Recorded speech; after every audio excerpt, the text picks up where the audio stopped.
Hey guys, welcome back to the Back Check podcast. We're here with Zack Hayes of the Vegas Golden Knights, Henderson Silver Knights today. Got Dawson back with us on the show. It's gonna be great. We originally recorded this episode, then the file corrupted, but hey, we're back, ready to go. And Zack, you made your NHL debut not too long ago. I mean, just tell us about that. It was kind of a crazy day.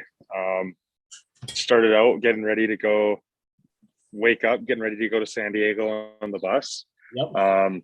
We practiced that morning, get on the bus, eat lunch, get on the bus.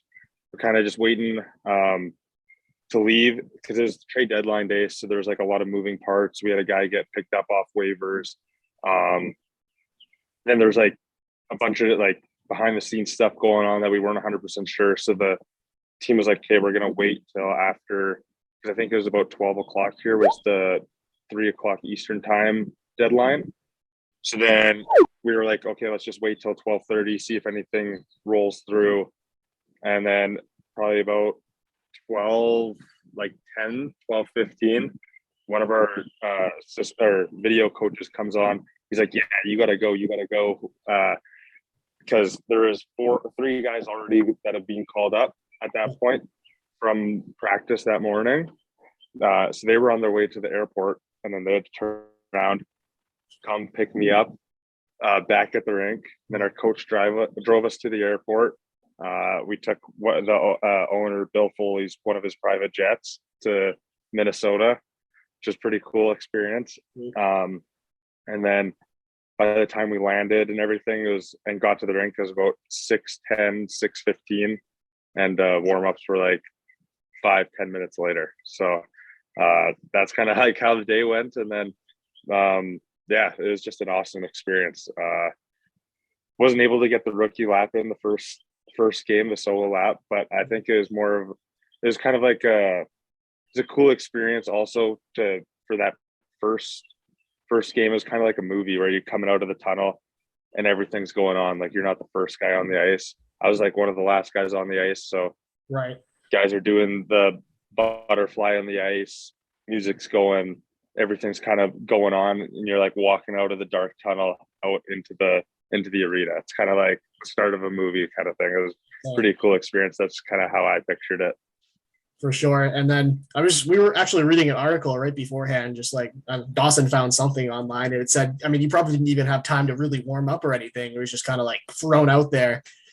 So we landed about 5:45 at the airport, and depending on traffic and everything, it was like a 25-minute drive to the rink from there. And as soon as we land, we get two of us we get a group text from the four of us that got called up, and they're like, yeah, you two are in, you two aren't, get here as quick as you can. So didn't really have any time to warm up or anything, but then didn't really have any time to be nervous as well. No. Didn't have time to think on it. Like they tell you the day before and you have time to think on it, and you don't get much sleep because you're nervous or excited. And then not being able to nap for those exact same reasons. You're just kind of, you show up and they're like, yeah, you're in, no time to get nervous. Just was in a little bit of a panic to get dressed, but it wasn't too bad. Probably the hardest time getting dressed in your life, for sure. Yeah. It seemed like everything was just sticking to my body because my feet were sweating, so it was like hard to get the cut-proof socks on. Just trying to get everything on as quick as I can, time up. Yeah. And so when you got there, what player on Vegas would you say made the biggest impact, just to really just kind of settle you in and kind of really made you feel like home? I don't know. There's everyone was great up there. Yeah. That's one of the biggest things, is that no matter if it was my first game, no matter if it's your first game or 1000th game, they're going to treat you the same way. All those guys were very welcoming and just wanted me to enjoy the experience. I know it's pretty close with Coughlin, because my roommates were friends with him when they were in Chicago. They were roommates. My roommates were his roommates. And then both my roommates were actually called up at the same time. So that was kind of a cool experience to have all three of us up there.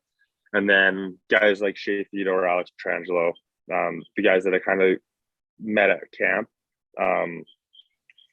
we kind of just were able to build off those relationships, and they were able to just bring me in, treat me as if I've been there the entire year. And that's just how everyone was. Those were probably the two of the guys that probably stuck out the most, especially on like the back end during the game, just trying to make sure that you just play your game, and don't be nervous. It's just another hockey game. Just play your game and do what you do, which got you there. Like there's a reason you're there, and there's a reason why they called you up. So stick to what you know.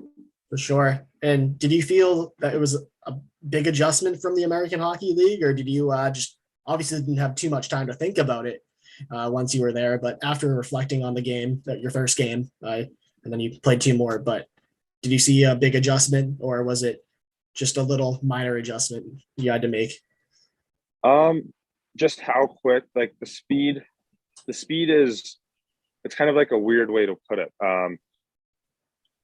Like guys aren't any faster other than like the McDavids or McKinnons of the world. Like those guys are obviously some of the fastest players in the NHL.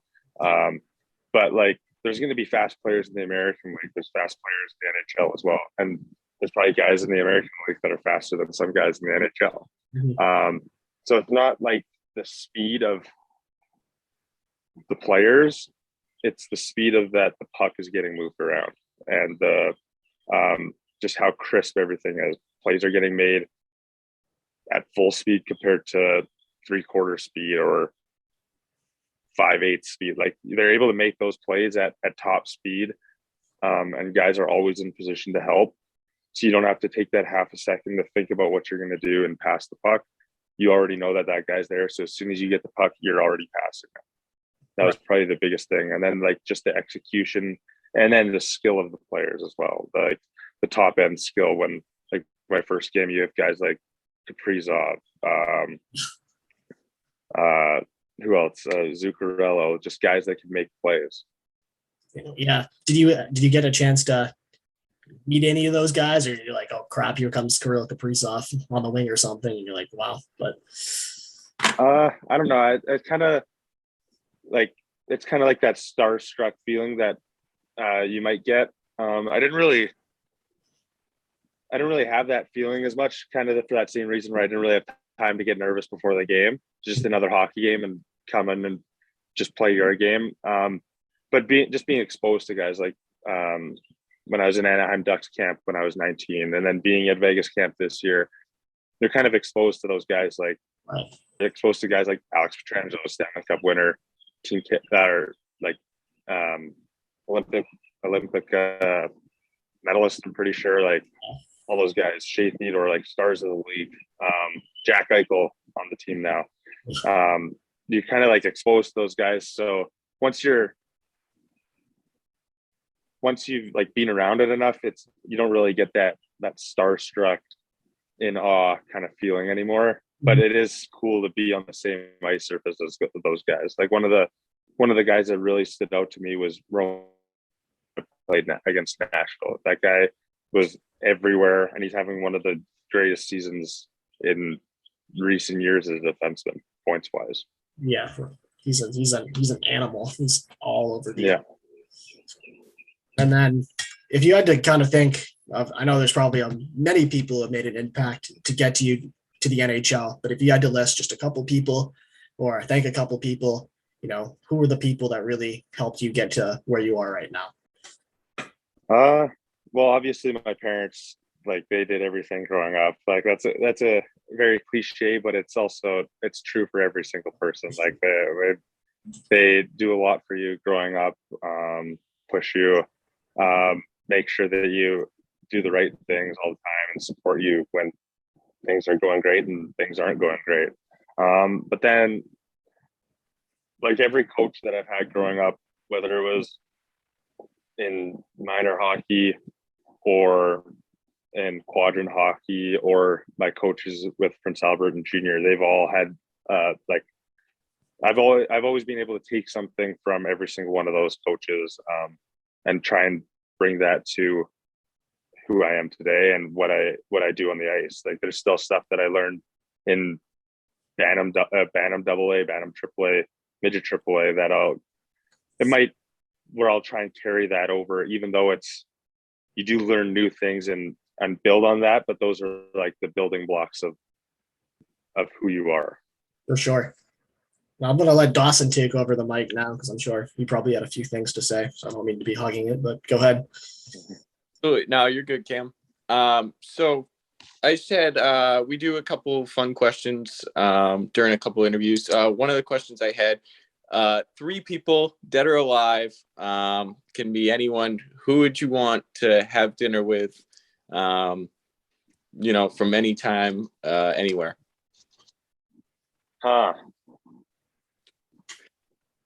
I think one of them would be Steve Ranella, the guy from Meat Eater.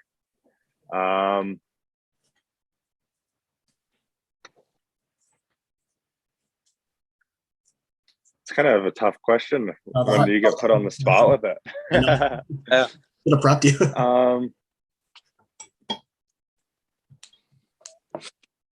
It'd be really cool to meet like a great great grandparent and kind of like learn their stories and how they Yes. like be able to understand kind of like what they had to go through. Like when we were in Halifax, my parents went to and did some research and tried to figure out where I think it was my mom's side kind of came from, and they did a lot of research and was able to kind of like put pieces together, and then actually found out that there was someone over there that was working for it, that they were very distantly related, but all came back to stemming to the one person that came over. So I think it'd be kind of cool to meet someone like that and try and learn a little bit more of your history. Absolutely. Big fan of that. Yeah, and then